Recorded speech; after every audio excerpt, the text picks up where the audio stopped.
এক হামলাতেই সব শেষ, এমন বার্তাই কি দিতে চাইছেন ট্রাম্প? মধ্যপ্রাচ্যে উত্তেজনা যখন চরমে, তখন নতুন করে আলোচনার উদ্যোগ নিয়েছে পাকিস্তান। এই যুদ্ধের শেষ কোথায়, আর শেষ মুহূর্তে কি ঘটতে যাচ্ছে মধ্যপ্রাচ্যে?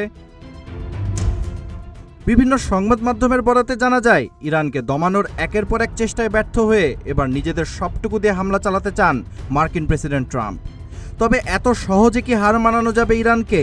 যুক্তরাষ্ট্রের একের পর এক হামলার কঠোর জবাব দিয়েই চলেছে দেশটি, যেন পুরো মধ্যপ্রাচ্য থেকেই সরে যেতে বাধ্য হয় মার্কিন মোড়লরা।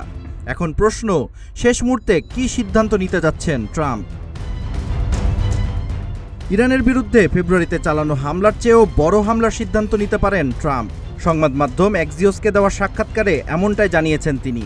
ট্রাম্প বলেছেন, আমরা পুরোপুরি প্রস্তুত, সিদ্ধান্ত নেওয়ার খুব কাছাকাছি আছি। তার দাবি, ইরান আলোচনা করতে চাইলেও তারা এখনও যথেষ্ট মূল্য দেয়নি।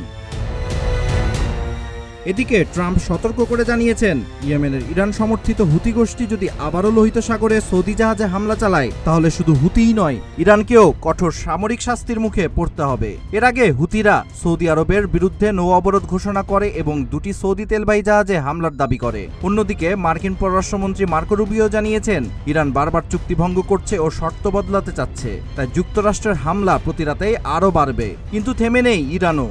যুক্তরাষ্ট্রের নতুন করে শুরু করা আগ্রাসনের কঠোর জবাব দিতে তারা মার্কিন ঘাঁটিগুলো লক্ষ্য করে চালিয়ে যাচ্ছে ক্ষেপণাস্ত্র ও ড্রোন হামলা।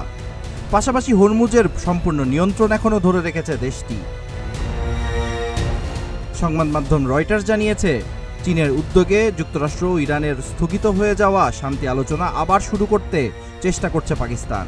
এ খবর প্রকাশের পর বিনিয়োগকারীদের মধ্যে আশা তৈরি হয়েছে, ফলে শেয়ার বাজারে সূচক বেড়েছে এবং তেলের দাম কিছুটা কমেছে।